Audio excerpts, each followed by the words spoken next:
Hello megastar, ఏమిటి ఈ మధ్య గ్లామర్ పెంచేస్తున్నావు?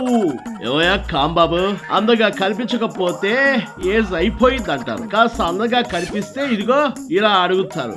ఏంటి కదా, ఎవరు పంపించారు నిన్ను ఆ జగ్గలకే కదూ?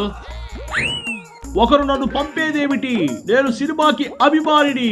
నిజంగానే నీ లుక్ అయితే బాగున్నది, సినిమా మాత్రం నమ్మకం లేదని మనవి చేస్తున్నా. ఈ శకరాలే మారాలి బాబాయ్. అసలు సినిమా ఇంకా రిలీజే కాలేదు, ఇప్పటి నుండే మొదలు పెట్టేశావా?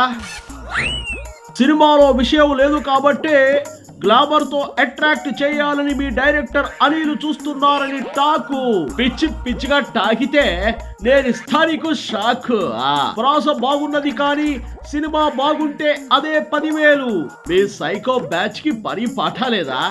ఎంతసేపు మా సినిమాల మీద పడి ఏడుస్తున్నారు. రాజకీయాల్లో ఓడిపోయి దెబ్బతిన్న దగ్గర నుండి మీ సినిమా వాళ్ళ మీద ఏడవడమే మా పని అయిపోయినది. ఆ మాట అనడానికి సిగ్గులేదా మీ సన్నాసి బ్యాచ్ కి? అలాంటివేమి లేవులే.